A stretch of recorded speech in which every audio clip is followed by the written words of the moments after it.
Hello दोस्तों, मैं शिवम कुमार अपने YouTube channel SB coaching classes में आपका हार्दिक स्वागत एवं अभिनंदन करता हूं।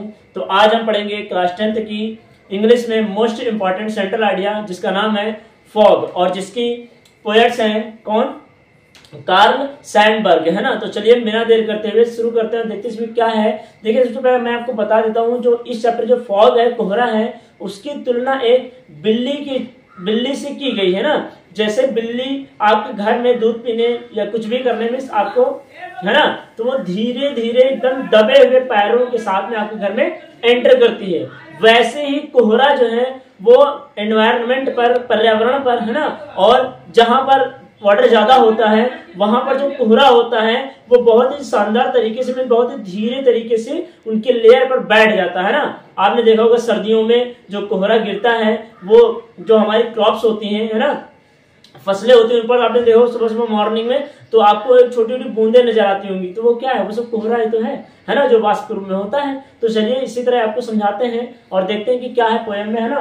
तो लिखा है मैंने फॉग, जिसके पोएट्स कौन है? कार्ल सैंडबर्ग, है ना। देखिए सेंट्रल आइडिया, अब इसकी सेंट्रल आइडिया आपको देखनी है, क्या कहना चाह रहा है। द पोएट, जो पोएट है Karl Sandberg is in his poem, अपनी कविता में, पोएम का नाम क्या है? फॉग। तो जो कार्ल सैंडबर्ग है अपनी कविता फॉग में डिस्क्राइब्स, व्याख्या करते हैं, बताते हैं फॉग में कोहरे को एज अ कैट, एक बिल्ली, है ना, एक बिल्ली बताते हैं कि जो कोहरा है वो एक बिल्ली के जैसा होता है, ठीक है। मतलब उससे कंपैरिजन की गई, तुलना की गई है।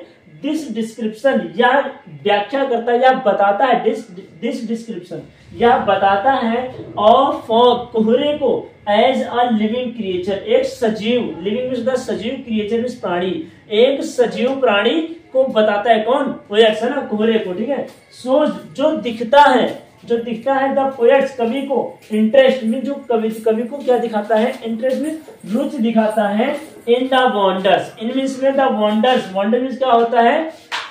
वंडर खोजना, है ना।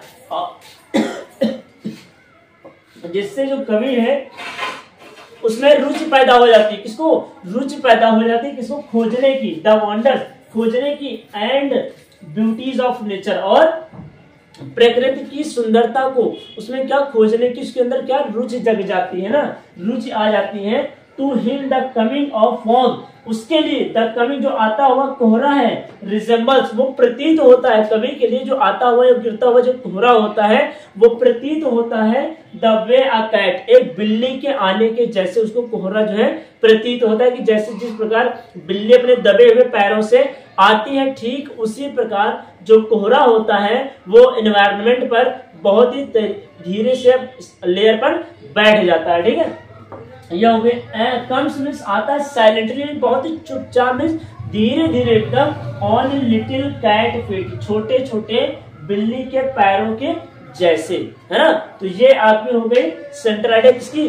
फॉग की, ठीक है। उम्मीद करते हैं कि आपको फॉग पोएम आपको बहुत ही अच्छे तरीके से समझ में आई होगी, जिसके पोएट कार्ल सैंडबर्ग जी, है ना। तो चलिए मिलते हैं नेक्स्ट वीडियो में। उम्मीद करते हैं कि आपको एक एक वर्ड, एक एक मीनिंग आपको अच्छे से समझ में आई होंगी। तो मैंने आपको टोटल 3 सेंट्रल आइडिया आपको बता दी है, ठीक है, इसको मिला करके। पहली कौन है? पहली आपकी डस्ट ऑफ स्नो है, दूसरी फायर एंड आइस है, तीसरी आपकी फॉग, है ना। तो आप ये तीनों पोएम अच्छे से पढ़ के जाते हैं तो मैं ये उम्मीद करता हूं कि आपको तीनों सेंट्रल आइडिया आपके एग्जाम में मिलेंगी, लेकिन आपको करनी एक ही है, जो आपका मन करेगा वो आप कर दीजिएगा, ठीक है। और 4 से 5 नंबर आपके ये कंफर्म हो जाएंगे। और इसके साथ साथ एक आपको 4 लाइन की पोएम भी लिखनी पड़ेगी, वो आप लर्न कर लीजिएगा। लेकिन हाँ, जो आपके प्रश्न पत्र में नहीं आएगी, क्वेश्चन पेपर में नहीं होगी, वही आपको लर्न करना। ये नहीं कि 4 लाइन पोएम की दी वही आप छाप दीजिए, तो वो करेंगे तो वो गलत हो जाएगी, ठीक है, वो मत करिएगा। आप अपने पास से 2 पोएम याद करके जाइएगा, ताकि दोनों में से अगर एक आ रही तो एक अपने पास से आप लिख सकते हैं, ठीक है। तो उम्मीद करते हैं कि आपको समझ में आई होगी। आप इसका स्क्रीनशॉट ले लीजिए, है ना। मिलते हैं नेक्स्ट वीडियो में। Thanks for watching this video.